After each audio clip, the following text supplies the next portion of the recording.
Hello everyone, how are you? Let's see if this works. Just gonna put this around. Okay.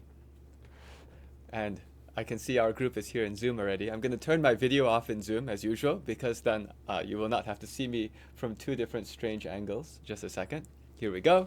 Okay, let me first make sure that we have the audio connection. If you can hear me, can you please wave or put up your yellow thing so that I know?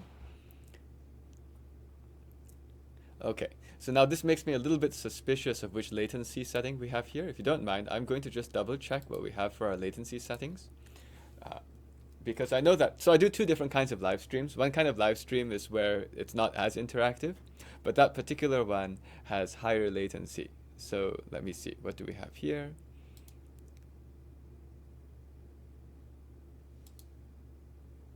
Just a second. Yeah, I just want to make sure that we have the right latency setting or else our interaction won't be as good. Which one do we have now?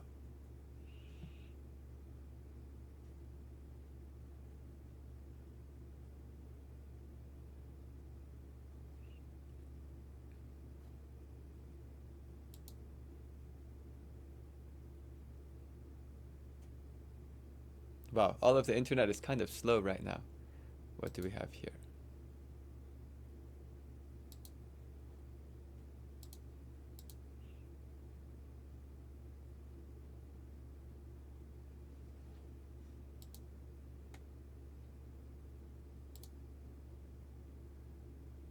Oh, good. So it is set. Okay. Sorry, I just wanted to double check because we have these two different kinds of streams. So I just wanted to make sure we were good. Okay, good. So let me do a latency check again. The only reason I asked was because when I said to wave, people didn't wave right away. Let me do it one more time. If you hear me, can you wave right now? Good. Okay, so we have this on low latency. Very good. So let's continue. Let's continue with the class that we had last time. First of all, I think we were talking about something that was a very strange looking concept. The concept was one of this KL system. So let me state the concept again, and then we'll start to talk maybe about what we can prove about it and why it is actually interesting. So just to remember, we had something called a KL system.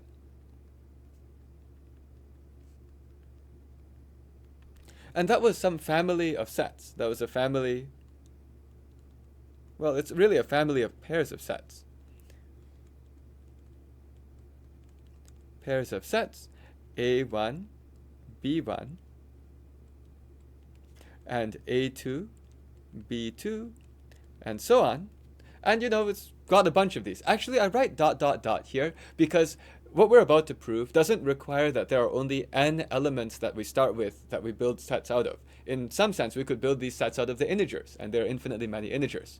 But we will prove there's only a finite number of this type of sets in this type of family. Sorry, we're going to prove that for any k and l, the maximum number of sets is bounded by something with regard to k and l. So we have a family of pairs of sets, and there's a condition. The condition is such that we have to have that for all the i's, the ai and bi are disjoint.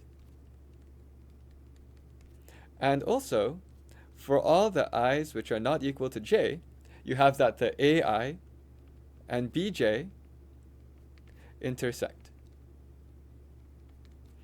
If you like set notation, you can also write this with normal set notation like this. You can also say ai intersect bi is equal to empty set, and ai intersect bj is not equal to empty set. So that's the same, just written in set notation. I personally don't like to write it that way because for some reason when my brain looks at that sentence, it looks like ai intersect bi equals something. It makes me think that they intersect. I don't know if any of you are the same, but for me, whenever I looked at these things, I look at them and I say, oh, oh no, but they're supposed to be disjoint. So anyway, I wrote it in words. Okay, and what we found is we found some constructions. We found some very interesting family of constructions.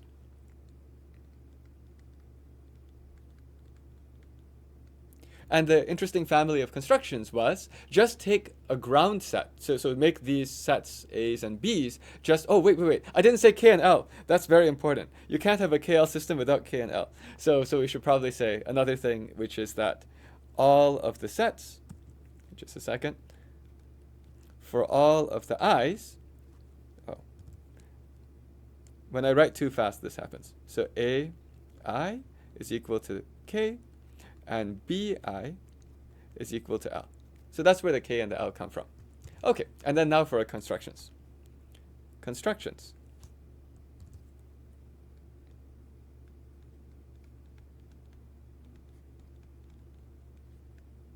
So what we saw was you could just let n, like all of the, let's take some sets, which are subsets of the numbers from 1 up to k plus l. So we take for every subset of size k from integers from 1 to k plus l. So this notation, square bracket k plus l, remember this was just all of the integers 1, 2, 3 up to k plus l. Let me just write that annotation. This is the set 1, 2 up to k plus l. Okay, 1, 2 up to k plus l. And for every subset of this, what we do is we make an a, make an ab, let's use green,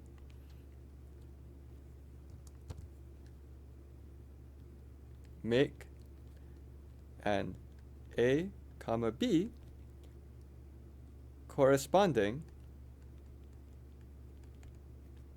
to that set and the complement. Okay. And whenever I look at something like this, I always wonder, wait, what if k and l are the same? Am I allowed to make a KL system where I might have k equals to l, and maybe I have the a here, like a, I don't know, maybe this is like a5 and this is like b5. Can I also have a6 and b6 be the swapped over? And the answer is actually yes. I just want to convince you that you don't need to do anything weird here. Even if k equals l, if I have a5 here and b5 over there, and I swap the roles to be a6 and b6, then indeed the a's and the b's of the same index are still disjoint. And I still have actually a really, really good intersection between a's and b's of different indices. In fact, they are the entire same sets. So when we look at this, then we see we don't need to worry about whether or not k equals l. So this particular construction, we get k plus l, choose k. Or you could say k plus l, choose l, they're the same. There are this many pairs.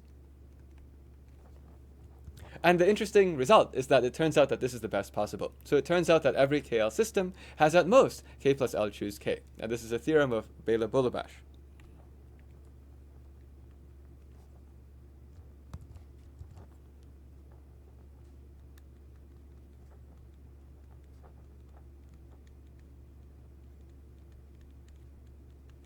Whoa, my pen seems to be running out of battery.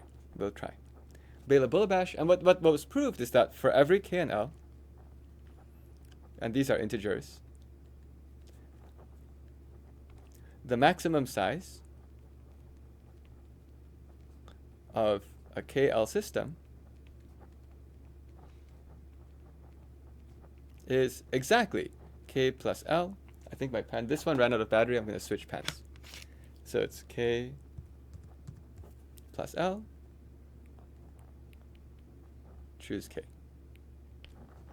Okay, now how do we prove something like this?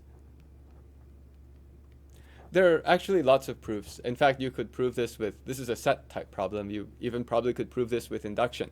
But the interesting proof I want to show you, you may have seen if you took the Probabilistic Combinatorics class with Professor Bowman.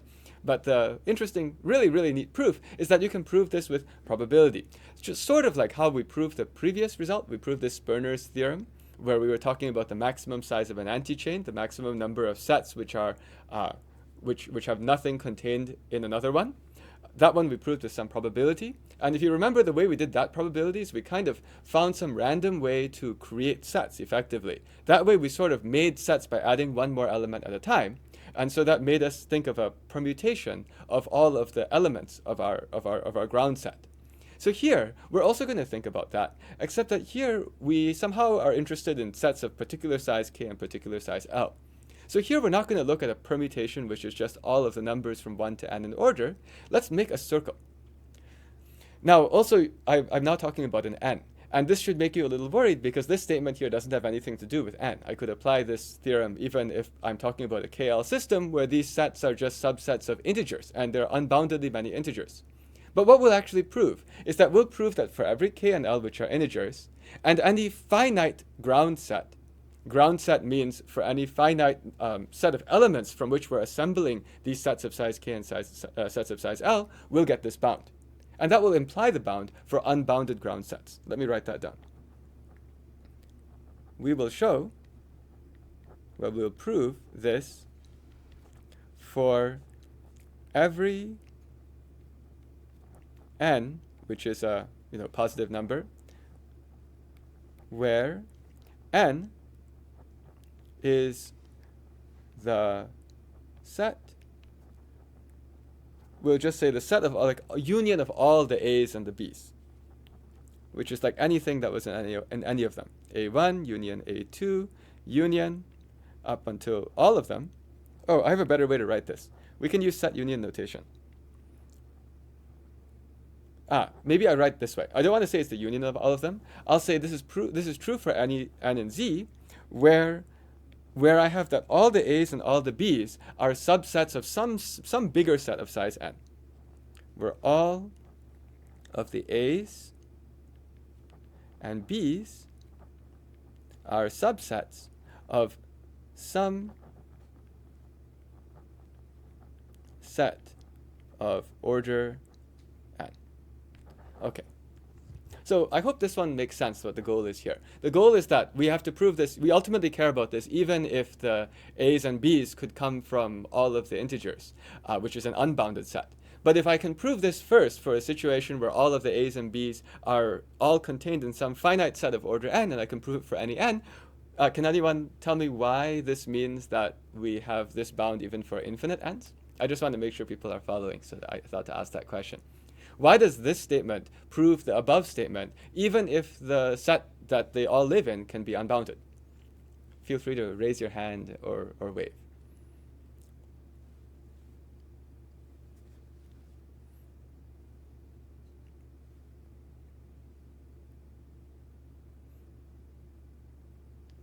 So again, remember, the point was that we happen to have a statement we want to prove, and the statement we prove makes no condition. Good, I see some hands. Liam. Why do we even Oh, Aditya. talk about infinite sets here? Oh, why do we even talk about infinite sets here? Thank you, Aditya. So the reason is because... Liam, hold a second. I want to answer this question. So no, this is a good question. It's because you're right, the k and l are finite. But for example, if I want to say what's the size of the biggest KL system where the sets are subsets of integers, then it's very hard to say in the proof that the first line is take random permutation of all the integers. However, it turns out that we can prove this for every finite ground set. And Liam, now you can continue. Why does that prove it?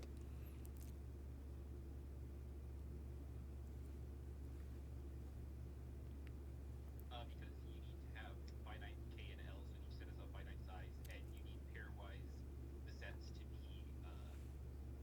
they need to pairwise intersect, so you have strictly finite, no possible. So I'm hearing that you're saying somehow like, so if you have a finite number of sets of finite size. So that's the right idea, right? So you're saying like somehow if we have a finite number of sets of finite size, then they can only eat up a finite amount of space. Let me just clean up what you probably have in your head. It's a proof by contradiction. We'll do it. So let's suppose we have the green thing. So here's why the green statement suffices. Well, suppose not. What I mean is suppose we have the green statement, but suppose that still there's a KL system which is bigger than this. Well, by contradiction, assume for contradiction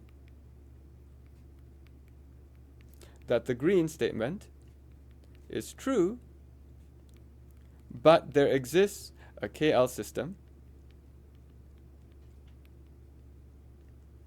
I guess this word size is confusing because there's like A's and B's. So let me add a word above there when I said the size is this many pairs.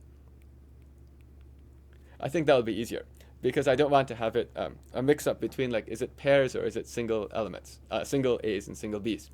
So we have here is a KL system. Just a second. But there exists a KL system with more than K plus L. Choose K pairs.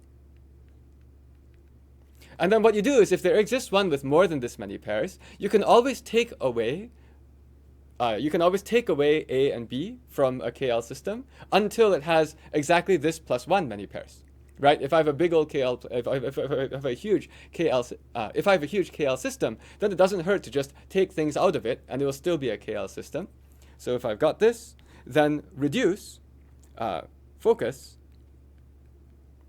on a subsystem, KL, oops, need a comma, KL subsystem with exactly K plus L, choose K, and then plus 1 pairs. So now the value of this is, now we put what Liam said, which is like, okay, I've got this KL subsystem, and it happens to be this many pairs, but that's a finite number now. And every single one of those sets has a finite size, K and L. So in fact, the union of all of the elements in all of these K plus L choose K and then plus 1 pairs is a finite set. The union of all elements, well, all A's and B's. It's not union of all elements. All A's and B's is finite set, since K and L are finite. And so now that would give me an n, right? That would give me a finite set n of size n for which there was a bigger KL system contradicting the Green statement. Gives a finite, I'm going to call it ground set, with bigger than K plus L, choose K,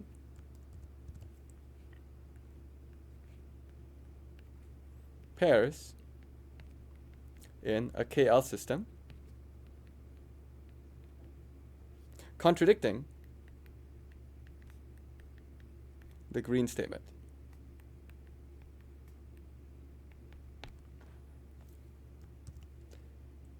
Does that make sense? So now we have this. So this is just something that's nice, that once we have this Green statement, then it's true even if what I had was an infinite ground set. And that's important because the first line of the proof we want to use is going to be take a random permutation of all the elements in the ground set. That's actually why I went through all this effort to go and make sure the ground set is finite. So let's restate what we're trying to do. So now we assume that the KL system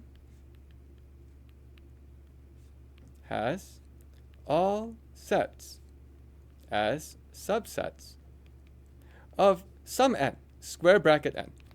And that square bracket n is going to be useful because, you see, if you want to think about how you might go about generating a set of size k, well, just a second. Actually, this one I don't think I want to do a circle. Or do I want to do a circle? We'll find out soon. So let's suppose that we want to go and see how you can get a KL system to work. I'm trying to think how we should do this.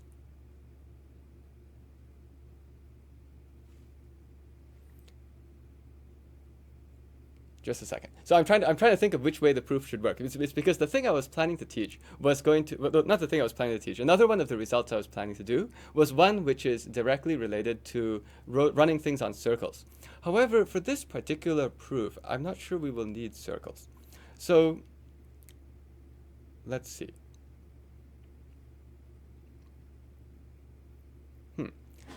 Just a second. So now I'm thinking. So if I want to go and make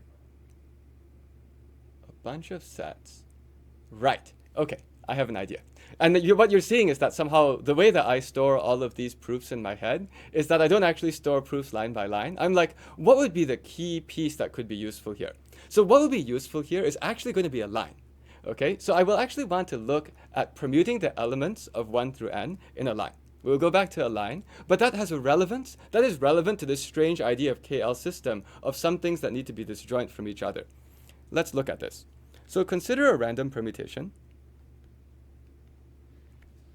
a random ordering of square bracket n. So if I do this random ordering of square bracket n, then I'll just have some numbers, and maybe the numbers are something like, 3, and then 1, and then 4, 5, 9, 2, and 6, or something like that. I've got this ordering. Now, I can try to make some events again. So, the point here is to go back to this idea of how can we get a bound? And the bound we're looking for is a k plus L choose k. So that bound has a similar flavor to this Sperner's theorem, which had a n choose n over 2. So now I want to make a bunch of events. And the kinds of events I'm going to make are for each I, the event is, do all of the things in AI come before all the things in BI in this order? So let's define some events. That's my permutation I generated. And what we do is event E1 is all elements of A1 are before all elements of B1. Okay, so that would be what event E1 means. And if I want to give an example of what that looks like, E1 might look like this. Maybe these are elements of A, and then these are elements of B.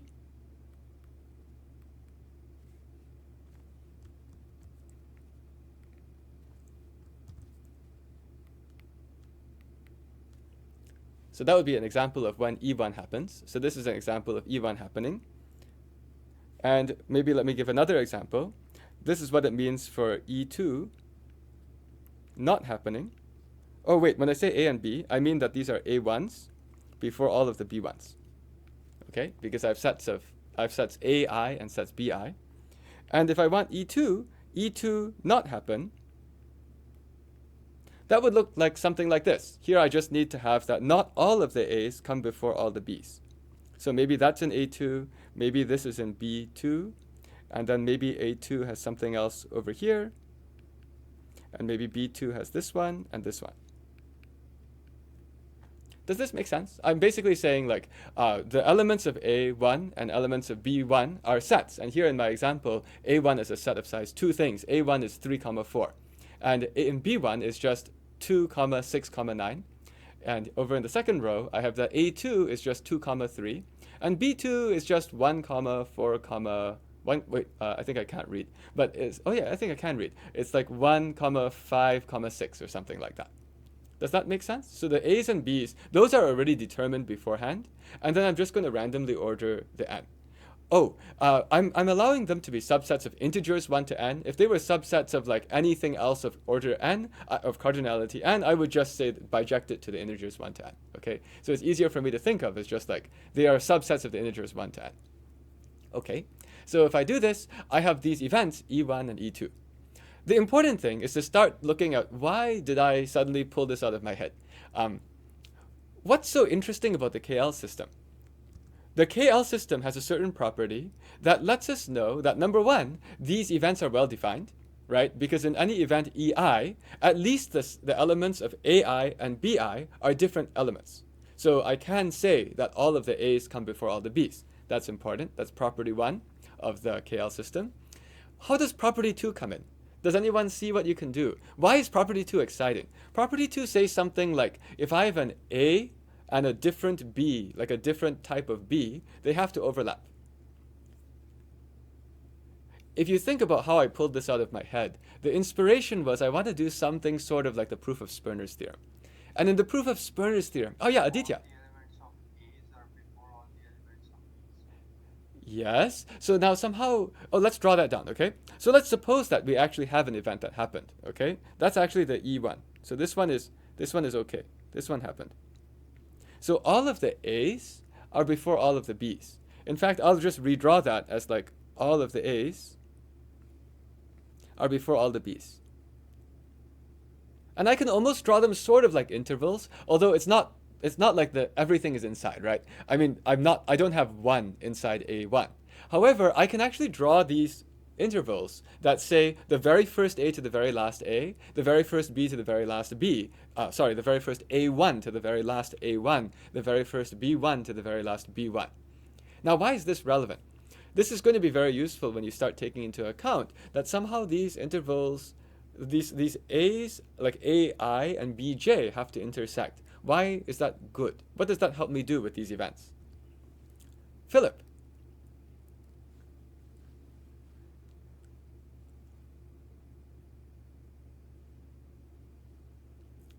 So if you have, say, A2 and B2, there has to be a B2 in the A1s and an A2 in the B1s. Okay. You cannot have event E2 happen at the same time as E1. So these are going to be disjoint. The key is that these are disjoint events, right? So actually, if you look at what I drew here, in what I drew here, E2 had to have a B2 stuck in the A1 area, right? There's this interval for A1. They're all before. All these A1s are before all the B1s. But this one must exist. There must be a B2 somewhere in this interval. And when I drew that arrow, I guess I drew the B2 in the wrong place. The B2 needs to be on the same element as the A1. So it's not just that it's in the interval, although that's all I'll need to know. The good thing about writing with this digital thing is I can undo. I can't really do that on the board. Oh no, did I actually want to undo? Maybe I don't want to undo. Now I have a trouble. I don't know if I can redo. I forgot what was the command for redo. Oh, I can undo and redo. Now that you definitely can't do on the board. You can erase all you want on the board, but somehow drawing again is not easy. I think that's what I had. That's what I had. Yes. Okay. Good. So I wanted to put the B2 over here. And I don't promise that this is like a perfect drawing. Maybe this diagram doesn't have all the intersections I need. Well, let me look at it. Does the A1 intersect B2? Yes, it does. Does the A2 intersect B1? Yes, it does. Okay, it's great. Okay, so we're good. So we have, no, and then the B2 needs to intersect A1. Ah, it's there. And the A2 needs to intersect B1. Okay. So I have all of this. I think I have all of the pieces I need. But so the important thing is that in order to satisfy this KL system, the B2 has to intersect with the A1 part, and so it has to live over there somewhere. And also the A2 has to intersect with the B part, the B1 part. So there has to be an A2 somewhere over there. Now those are out of order. So that was the key idea. What Philip pointed out is that now we have a B before an A. So this B necessarily is before, and this A is necessarily after. So what we now know is that if E1 happens, E2 does not happen. So we have disjoint events. Very powerful. So basically the KL system properties imply that what you have is that EI and EJ are disjoint for I not equal to J. So now I have all of these mutually exclusive events. Once I have mutually exclusive events, I can now say what's the probability that any one of them happens. It's at most, well, it's equal to the probability that the probability that at least one of them happens is equal to the sum of all the probabilities. So we're now getting to a very familiar situation from last time. Let me try to fit it down here. So now I have that the probability of any EI happening. Any means like over all of the E's. So I mean E1 or E2 or E3 and so on. Any EI happen. That is equal to the sum of the probabilities of particular EIs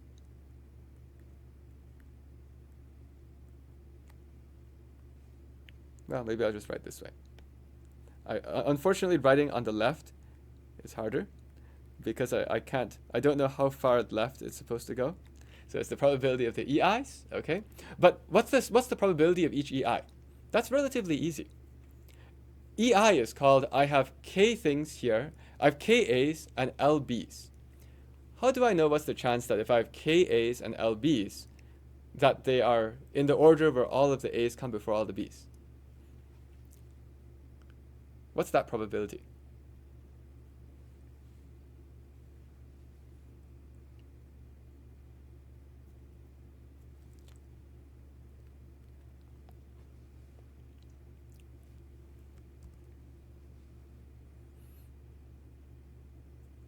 Anthony.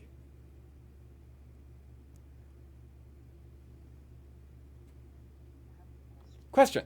So when you say that the events are disjoint for different i's and j's, does that isn't it possible for multiple different ones to have the event not happen? Yes, it is possible that none of the e's happen.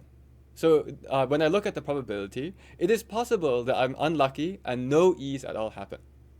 That's fine. But I will never see a situation where E1 and E2 happen at the same time. And I'll also never see a situation where E6 and E7 happen at the same time. In fact, that's why I can write an equal sign here, because now it's a probability of something or something or something or something. In the Venn diagram, they basically don't ever overlap. So I have a perfect equality. That's important. So since I have a perfect equality, maybe I'll say the other side. Probability any EI happen, well, that's at most 1. Probability is at most 1. Okay, so that one I can do. This side is easy. Now you see what I need on the other side. So what's the probability if I had a very fixed k particular size, sorry, a set A1 of size k, a set B1 of size L, what's the chance that all of the A's come before all the B's? Matthew. 1 over k plus L choose k. Okay, I heard that. I heard an answer. Okay, it's 1 over, yes, that. 1 over k plus L choose k. And there are multiple ways to see why that's true. One is by symmetry. It's like, look, A and B have k plus L things all together between the A1 and the B1. There's k plus L things. And those k plus L things, they will come in some order.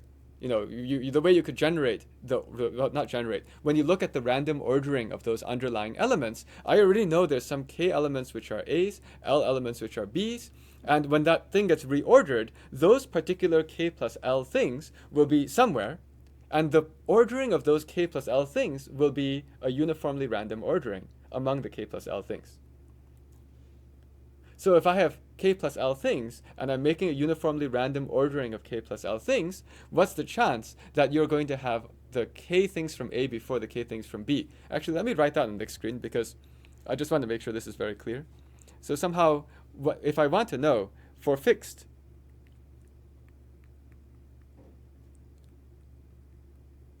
A, I'll just use a number, like A1. Actually, let me not write the size. Let's just say for fixed A1 and B1, here's what's going on. The size of A1 is K. The size of B1 is L. Now what we did is the randomness is a random ordering. Randomness is a permutation of all elements in the ground set. And here's the symmetry argument. By symmetry, it makes a uniformly random ordering on the A union the B, A1 union the B1, right? Because I happen to have these k plus L things, and for these k plus L things, they will have a random ordering among themselves, making this A union B. By the way, these two are disjoint. That's nice. And so now how could you get the first k to be before the last L? Well, the uniformly random ordering is there are k plus L factorial such orderings, right? And of those k plus L factorial such orderings, how many of them have the k in front? How many of them have the first k in front? Well, we just have to do some permutations, right? So how many of them? So out of them, how you can get the first k to be some ordering of the a's is k factorial, ways to permute the a's in front, times L factorial, ways to permute the b's afterwards. So basically the top thing is, the k plus L factorial is all the permutations anyway of the k plus L things. The k factorial is, well, I want to see how many of them are favorable, meaning the a's are in front. So if I want a's in front, I've got k things for the a's. I permute those. There's k factorial ways, and then there's L factorial ways to permute the b's afterwards. So out of them, this many ways to put the k a1s in front and the l b1s in back. So once you divide this, the fraction is exactly what we wanted. The fraction is just k factorial L factorial over k plus L whole thing factorial, which is 1 over k plus L choose k. The way I also like to think of how to know that it should be this is because if I have k and L things, if I have k things which are A's, if I have k A's and L B's, then when I go and just look at what the diagram looks like, the ordering comes down. When the ordering comes down with A's and B's, what I think about is I just will get something that looks like, oh, I got A, B, A, well, there were only two A's. A, B, A, B, B. I'll see something like that. You know, like if I have k A's and B L's, I'll see that that was the ordering, where I just forgot about what were the, which, like, exactly which was the A that was in front. You know, like A has two things. But when I look at this, the number of different ways to order a string which has two A's and three B's is just 5 choose 2. So that's the same. Okay, so that's how this is done. So now let's pull it all the way back. When I have this, then I have the bound that I want, because if I, oh wait, I forgot, it's a sum of these things. So how many of them? It's not 1 over that. I have a sum of 1 over that. So actually what goes on top is not a 1. What goes on top is the size of the KL system. It's like number of pairs.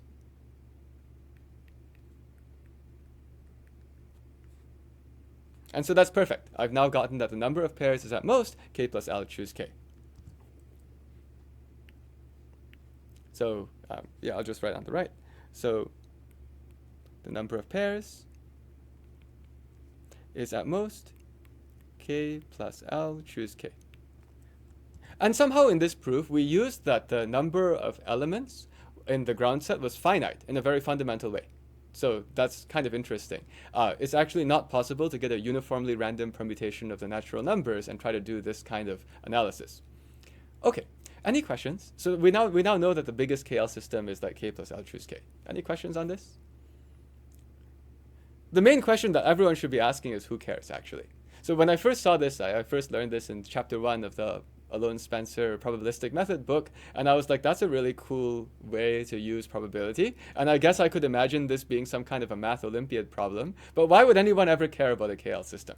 So let me now move into another direction, which is like, this is going to be useful for a very fundamental question.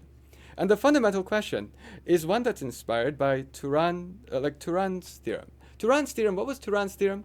Remember that there was a definition of extremal number. That's what we've been talking about for several weeks. And we beat that one to death.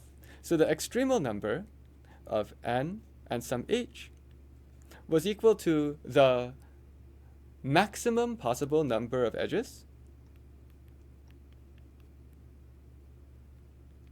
in any n vertex graph with no subgraph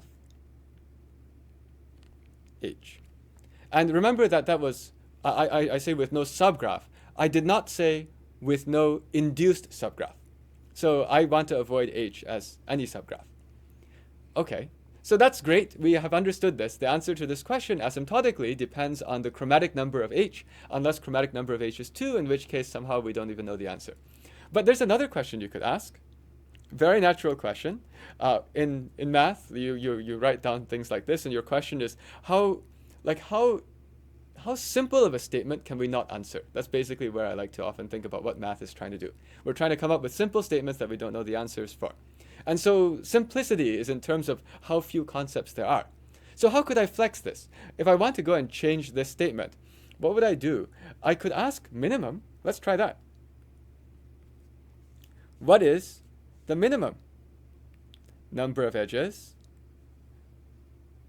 in any n-vertex graph with no subgraph h? Well, that's not a very interesting question. The answer is 0. We have just defined 0. So that's a very complicated way to define 0.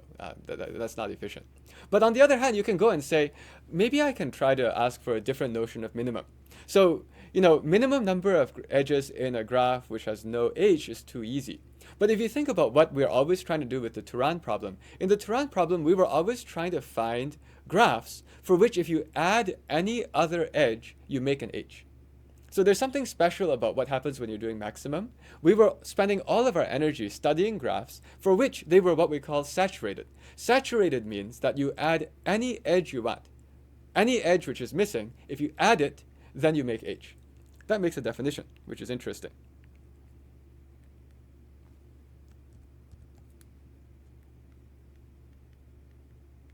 What we'll say is that a graph is H saturated if adding, well, actually, if it has no H, that would be the first thing. If it has no H, no subgraph H, but adding any missing edge makes an H. So that seems quite natural, actually. Whenever we were thinking about the Turan problem, we were always thinking about saturated graphs. We were always, and in fact, the proof we gave at the very, very opening of this Extremal Combinatorics class, while we were actually still in Pittsburgh enjoying the view out of Wien 8220, was that somehow, we just thought about like moving vertices and, cloning vertices and trying to get one more edge. So over here, the idea is we could actually just study H-saturated graphs, and we could put a minimum now. Now that's a legit question. So here's a question. What is the minimum? And actually that has a definition. Maybe let me call it a definition, because that's actually called something. It's called the saturation number. Sat and H. That's the saturation number instead of the extremal number. Saturation number. And what that is that's now min. Min number of edges in an H-saturated graph. Okay. At this point, this has a very nice, dual is the wrong word. Duality often means you can go from one to the other in some useful way. But I'll say this is sort of the flip of the Turan number. Because if I just change this word min to max, I have the Turan number. Because the max number of edges in an H-saturated graph is the max number of edges in a graph with no H. It's the same thing, because if there's no H, just keep adding more edges until you're finally saturated. So this thing, surely this has been solved, right? Because the Turan number we know everything about. Well, surprisingly not. Actually, this is a question which has lots and lots of open questions. If you have been hanging around with Deb Sumia, Deb Sumia was playing with a lot of these. Deb Sumia is a graduate student, although soon not to be a graduate student. I need to go read his thesis soon. So, but Deb Sumia is graduating this particular semester. But there's a lot of interesting work in this saturation number. So what can we do? We have a few minutes at the end of this particular lecture left. So let's just start playing with this just to get a feeling for saturation number. Let's start by asking some simple questions. We should try to figure out saturation number of easy graphs first. So what's an easy graph? An edge is too easy. So maybe let's try asking what's the saturation number of n and k3. Because saturation number of n and k2 is just, empty. I think it's 0. It's just like somehow you can't have any edge. So what is there to ask? Anyone have any ideas? When we say equals, what I mean is there's two things to do. One thing to do is construct a saturated graph. And the other thing to do is to show that every saturated graph has has at least that many edges. Let me write that down. 2 parts. The first part is construct a K3 saturated graph. Second part is show that if number of edges is at least how many edges are in that one. Wait, no. The minimum number, so if the number of edges is at most, if the number of edges is, in fact, not at most, if it's less than that number,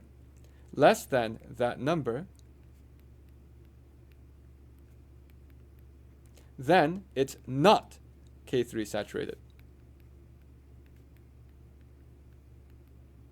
And that number, I'll draw in a box, it's like with this number of edges.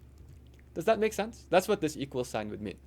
Equal sign would mean that saturation number, you got the minimum. Here is exactly one way to make a K3 saturated graph. And by the way, any fewer number of edges won't be K3 saturated. So that is the minimum.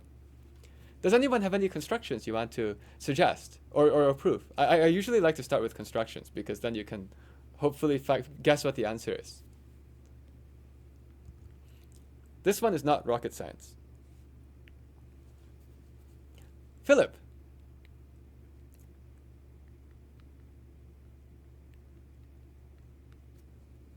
The star graph gives you n-1 edges. Here is a graph that has no, thank you, Philip. This has no K3.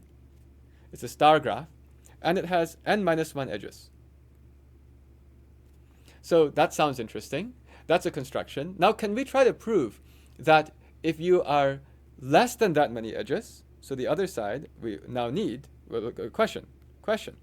Can we show that with less than that, strictly less than n-1 edges, that it's not K3 saturated?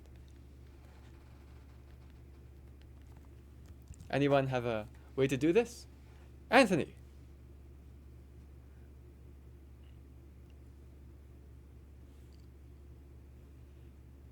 Well, if you have less than n-1 edges, then you're not connected. So take the matrix that's presented rest of the graph and just add n. And you never form a K3 since it only has one attached to the number. Thank you. Less than n-1 edges implies not connected.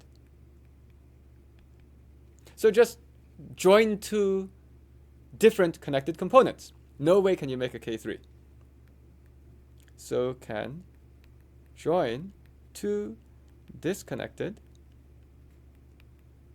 components without making a K3. Okay, so that's quite pleasant. So now I've gotten the answer for this particular one. So for the question of what's the biggest saturated, what is the minimum number of edges in a saturated graph with no K3, this is the best we can do. Now, what if I want to do something for more things, like not K3, but let's go with other cliques. K4, KT, what can we do?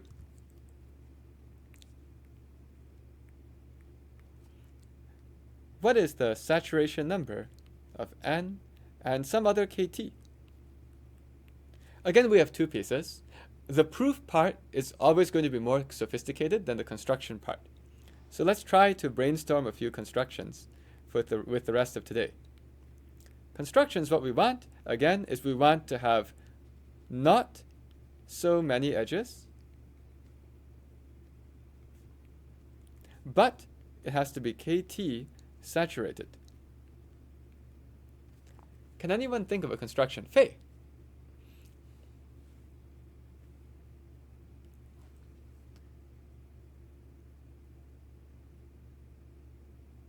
Maybe we could have a KT minus 2 at the middle and have every other vertex connected. Suggestion is a KT minus 2 in the middle, and every other vertex connected to it. Oops. Like this. So this happens to have all of the outside vertices not adjacent to each other, but everything is adjacent to this KT minus 2. In fact, this one I can draw in a different way. This one is the same as taking T minus 2 vertices here and taking N minus T minus 2 vertices over here. And the T minus 2 make a clique.